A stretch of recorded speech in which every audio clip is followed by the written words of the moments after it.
Hello guys, so I have chosen another problem to work out. This is from section 1.8. I picked this problem specifically because the algebra is a little more involved with this one, so I want to kind of walk you through it. This is number 10 on my homework, and yours might have different numbers, but it'll be the same concept. So they give us a function, and we are going to find the equation for the inverse function.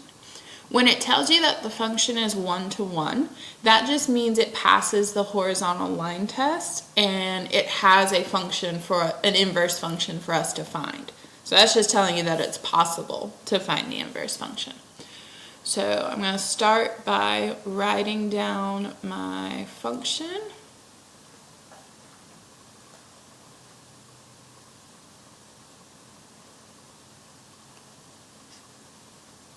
Okay, so to find an inverse, remember this is the same thing as y over here. So finding an inverse, you swap the x variable and the y variable, and then you're going to solve for y. So we're going to swap the x with the y's, and then we have to figure out how to solve this for y, and that's what's a little more involved about this one, is the fact that there's two different y's makes the algebra a little more challenging. So the first thing we're going to do is we're going to multiply by the denominator on both sides, whatever your denominator is, because we want to get rid of the fraction. The fraction kind of makes this difficult, so if we multiply that by the denominator cancels, and it's not a fraction anymore, which is nice. It just makes it easier to work with. So now we have this. Okay, from here, kind of the next more obvious step is distribute the x, and that'll get rid of our parentheses.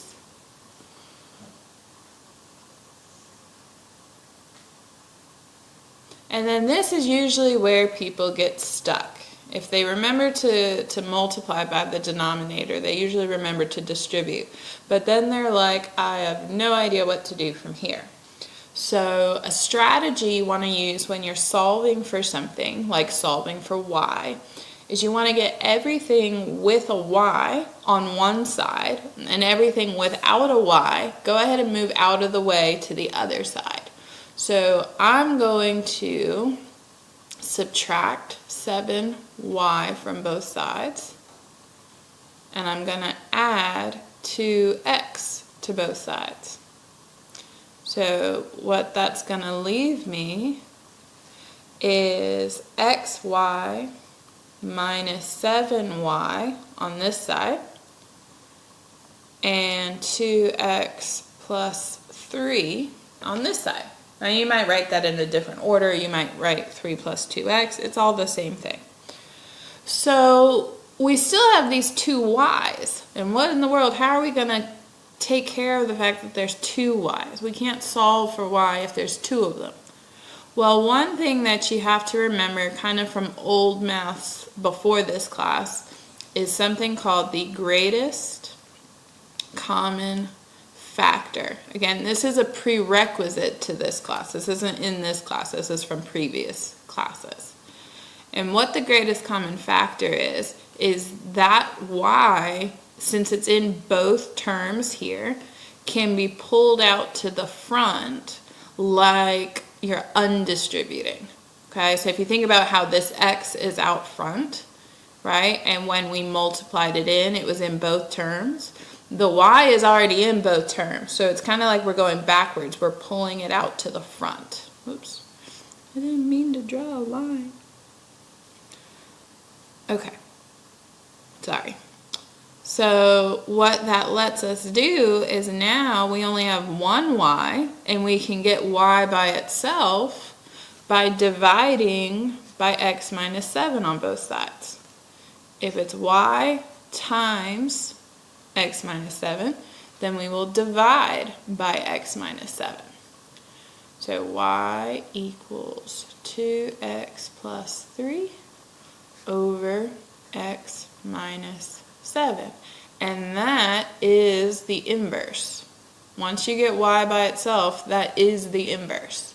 So over here, I'm typing a fraction, 2x plus 3 over x minus 7.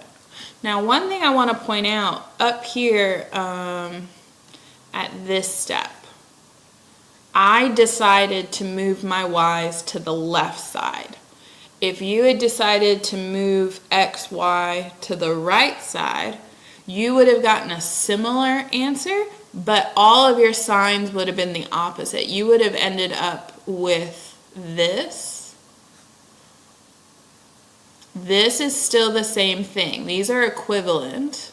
These are equal as long as all of the signs are the opposite. So my math lab will take either answer.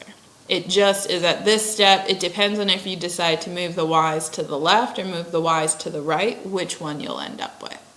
But either way, that should be it. Okay, so if you have any questions, send me an email. Otherwise, I will talk to you later.